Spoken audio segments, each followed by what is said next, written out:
Hello, good morning everyone. मैं आज आप सभी को लेसन 3 मानव जनन के बारे में पढ़ाने जा रही हूँ। तो चलिए ध्यान से देखते हैं कि मानव जनन क्या होता है। तो सबसे पहले देख लेते हैं, नर तथा मादा युग्मकों का संयुग्मन ही लिंगी जनन कहलाता है। नर तथा मादा, सबसे मोस्ट बात है कि वहाँ जहाँ पे ये जनन होगा वहाँ पे नर एवं मादा दोनों ही प्रेजेंट होंगे।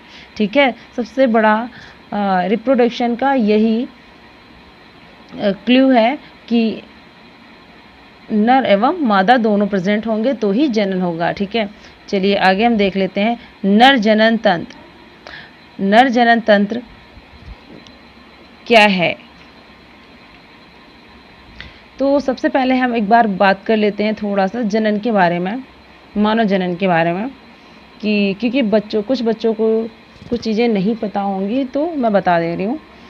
मनुष्य एक लिंगी प्राणी है। सबसे इम्पॉर्टेंट क्वेश्चन है, अगर पूछ लिया जाए कि मनुष्य कैसा प्राणी है तो एक लिंगी।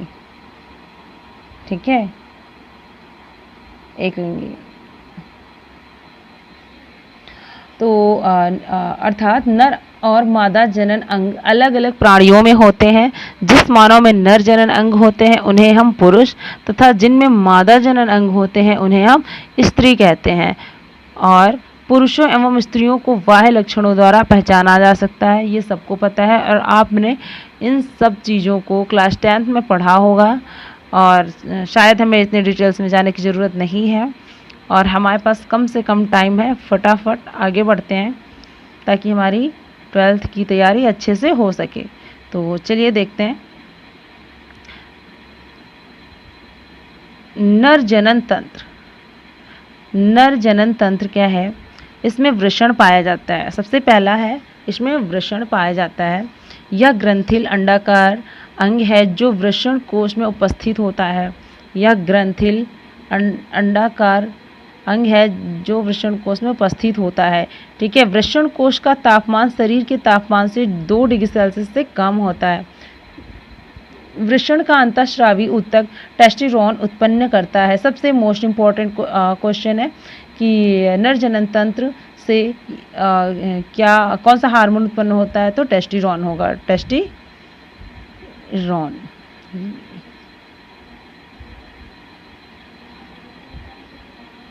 टेस्टोस्टेरोन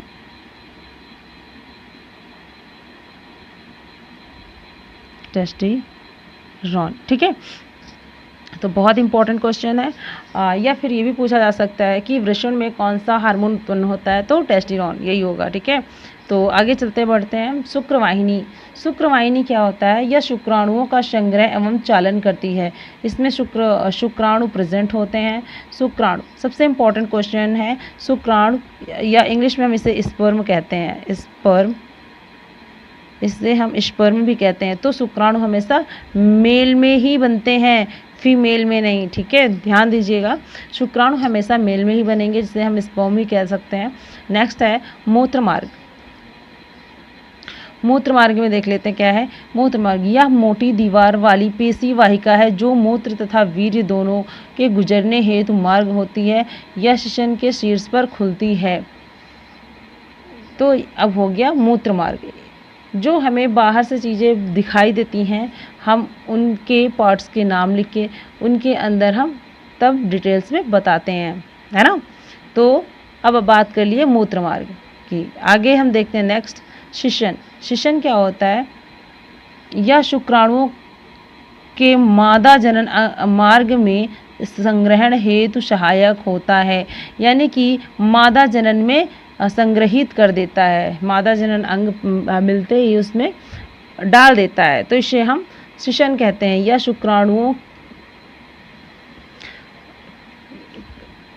शुक्राणुओं के मादा जनन अंग में संग्रहण हेतु सहायक होता है। समझ में आया? आगे अब हम बात करते हैं, इसके फिगर के बारे में देख लेते हैं कि जो ये फूली हुई संरचना है, सबसे पहले जो फूली हुई संरचना है इसे हम मूत्राशय कहते हैं। ठीक है, नेक्स्ट है जो छोटी सी ये फूली हुई संरचना है, तो इसको हम शुक्राशय कहते हैं, इसको हम शुक्राशय कहते हैं।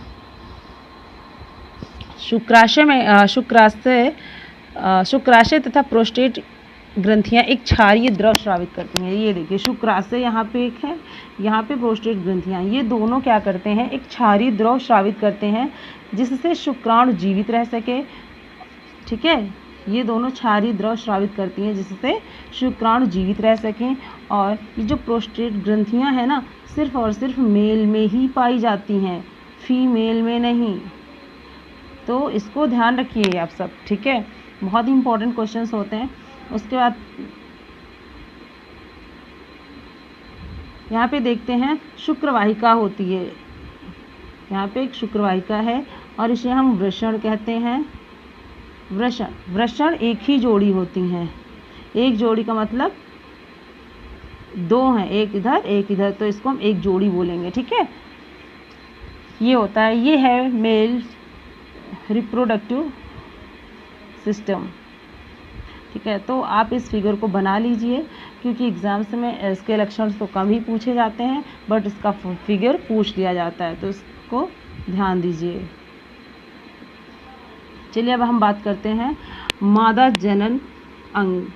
तो सबसे पहले इसमें देख लेते हैं अंडाशय। अंडाशय क्या है, यह वृक्क के निकट होते हैं यानी कि किडनी के पास में होते हैं।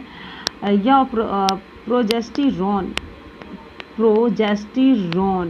नामक हार्मोन उत्पन्न करते हैं। ये बहुत ही इंपॉर्टेंट क्वेश्चन है, इसको ज़रूर नोट कर लीजिए क्योंकि ये एंट्रेंस एग्ज़ाम में भी पूछ लिया जाता है, यानी कि कंपटीशन में भी पूछ लिया जाता है।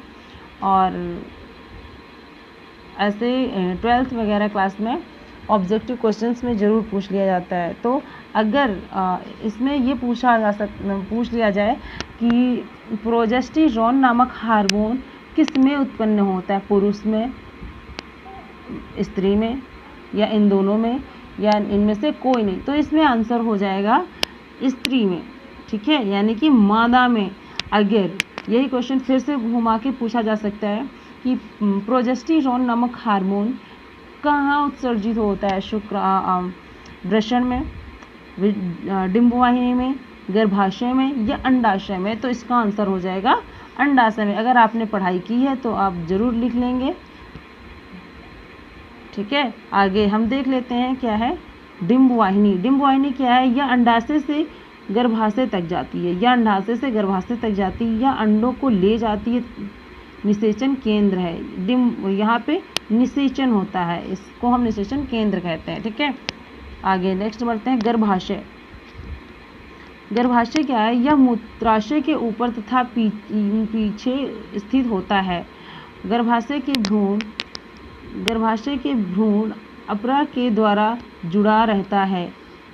गर्भाशय का भ्रूण अपरा द्वारा जुड़ा रहता है। ठीक है, नेक्स्ट है योनि, वजाइना।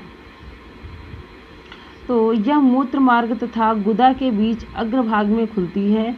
शिशु के जन्म के समय नलिका के रूप में कार्य करती है। योनि, यह मूत्र मार्ग तथा गुदा के बीच अग्रभाग में खुलती है, शिशु के जन्म के समय नलिका के रूप में कार्य करती है। ठीक है, अब इसके हम फिगर के बारे में थोड़ा सा देख लेते हैं।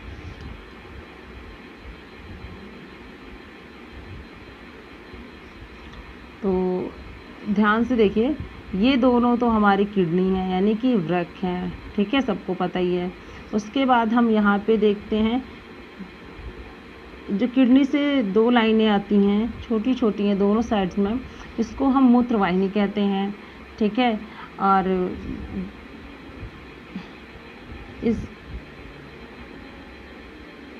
इसको हम गर्भाशय कहते हैं। गर्भाशय दोनों ओर से अंडवाहिनी, देखिए इधर अंडवाहिनी है, इधर अंडवाहिनी है, तो क्या हो जाएगा, हम गर्भाशय किसे कहेंगे, दोनों ओर की डिंबवाहिनी नलिकाएं जुड़कर या अंडवाहिनी नलिकाएं जुड़कर। देखिए इधर से नलिका जुड़ी है, इधर से नलिका जुड़ी है, यानी कि दोनों तरफ से अंडवाहिनी नलिका या डिंबवाहिनी नलिकाएं जुड़कर एक बड़ा कोष्ठक बनाती हैं। ये देखिए इतना बड़ा कोष्ठक है, स्पेस दिया हुआ है, इसी को हम क्या कहते हैं, गर्भाशय कहते हैं। ठीक है, समझ में आया। इसके बाद हम देख लेते हैं कि अंडाशय। अंडाशय एक जोड़ी अंडाशय वृक्क के नीचे उदर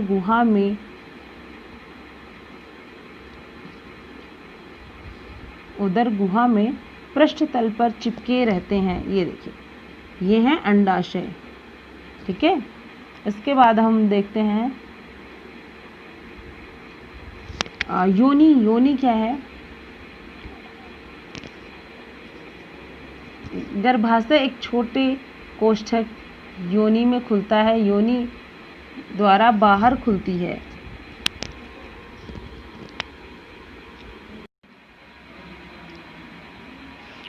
तो समझ में आया, ये अंडाशय होती हैं। ठीक है, उसके बाद में यहाँ पे अंडाशय के नीचे ही मूत्राशय होता है। जो मूत्रवाहिनी नलिकाएं होती हैं वो नीचे तक आई हुई हैं, इनको ही हम यहाँ पे ये मूत्राशय की संरचना बनी हुई है। उसके बाद यहाँ सबसे नीचे मूत्रमार्ग और योनि है। ठीक है, आपको फिगर समझ में आया? देखिए, सबसे ज़्यादा इसमें इम्पोर्टेंट फिगर ही है, क्योंकि बोर्ड एग्ज़ाम्स में फिगर ही पूछा जाता है सबसे ज़्यादा। और ठीक है, अगर आपसे नोट्स पूछ लिया जाए तो भी आप इसमें कर सकते हैं। और आई थिंक आपको समझ में आया होगा। अगर जो भी चीज़ें समझ में नहीं आई हैं, आप प्लीज़ मुझे कमेंट करिए और मैं आपको और भी डिटेल्स में समझाऊंगी। ठीक है, आगे देखिए नेक्स्ट चैप्टर, लेसन नंबर 4, जनन स्वास्थ्य। ठीक है, इस टॉपिक में कुछ खास ज़्यादा है नहीं इस लेसन में, तो मैंने नॉर्मल आप सबके लिए नोट्स तैयार किए हैं और आपको ऐसे ही याद हो सकता है। इसको रटने की ज़रूरत नहीं है कि आप हमेशा रटते रहिए, हाँ मुझे रटने से याद होगा, ऐसा कुछ नहीं है। आप इसको याद करिएगा। ठीक है, चलिए। जनन स्वास्थ्य मतलब होता है कि सिंपल सी बात है कि WHO ने, यानी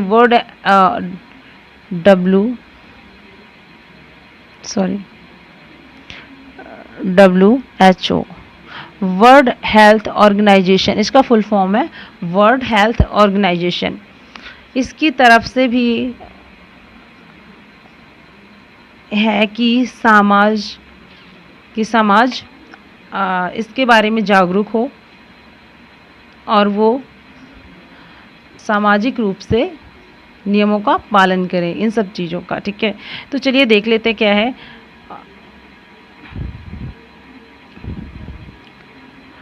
15 से 16 वर्ष की आयु तक 15 से 16 वर्ष तक की आयु तक पहुँचते पहुँचते हमारी लंबाई एवं भार काफ़ी बढ़ जाता है। ये तो सबको पता है कि जैसे हम 15-16 साल के होते हैं और हम बढ़ते हैं तो हमारे शरीर की लंबाई बढ़ जाएगी और भार भी बढ़ जाता है, यानी हम मोटे भी होते जाते हैं, क्योंकि एक लिमिट तक ही हमारी ग्रोथ लंबाई होगी।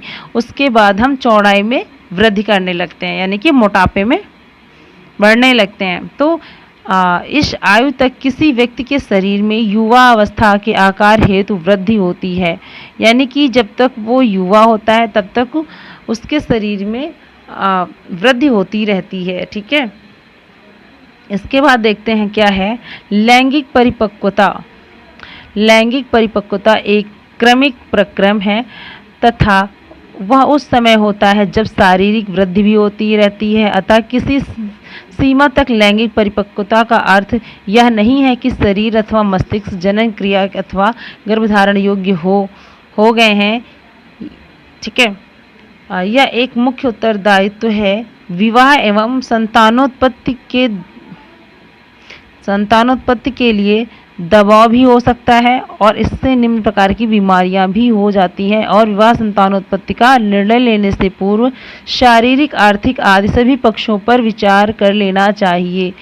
सब सिंपल सा इसका मतलब यही है टोटल, कि जैसे जैसे हम बड़े होते जाते हैं और हमारी चीज़ें भी, यानी हमारा शरीर भी ग्रोथ करता रहता है, उसी के साथ साथ जो हमारे जो सेक्सुअल पार्ट्स हैं वो भी ग्रोथ करते रहते हैं। और हमें या हमारे समाज को ये चीज़ ध्यान रखनी चाहिए कि बच्चों की कम से कम आयु 25 के अबव ही शादी करें, बिकॉज़ जब बच्चे छोटे रहते हैं तो उनकी चीज़ें अच्छे से ग्रोथ नहीं हो पाती हैं और उनमें हज़ारों प्रकार की बीमारियां होनी शुरू हो जाती हैं। मतलब बचपन से ही कुछ लोगों के यहाँ पे शादी बहुत बचपन में ही कर दी जाती है और दबाव भी होता है, नहीं नहीं बच्चा चाहिए, लड़का चाहिए। तो ये सब चीज़ें नहीं होनी चाहिए। तो सबसे पहले हमें अपने स्वास्थ्य का ध्यान रखना चाहिए और उसके बाद ये सब चीज़ें देखनी चाहिए। तो चलिए अब आगे हम देख लेते हैं क्या इसमें बच्चों की कोई गलती नहीं होती है, बिकॉज़ कुछ घरों में इसके लिए दबाव भी होता है। ठीक है, तो कोई बात नहीं, आगे आप ध्यान से देखिएगा। हाँ, शरीर अथवा मस्तिष्क जनन क्रिया के अथवा गर्भधारण के योग्य है या नहीं, यह एक मुख्य उत्तरदायित्व है। विवाह एवं संतानोत्पत्ति के लिए दबाव भी हो सकता है और इससे निम्न प्रकार की बीमारियां हो जाती है। अतः विवाह और संतानोत्पत्ति का निर्णय लेने से पूर्व शारीरिक, आर्थिक आदि सभी पक्षों पर पूर्ण ध्यान देना चाहिए। गर्भधारण के पश्चात चिकित्सीय देखरेख परम आवश्यक है। अब आपको समझ में आया क्या है? मैंने आपको बताया है कि कम आयु में विवाह नहीं करना चाहिए। और सबसे पहली बात है, कुछ लोगों के यहाँ पे छोटी ही आयु में विवाह कर देंगे। बच्चा नौकरी करता है या नहीं करता है और बच्चे की एज है या नहीं है।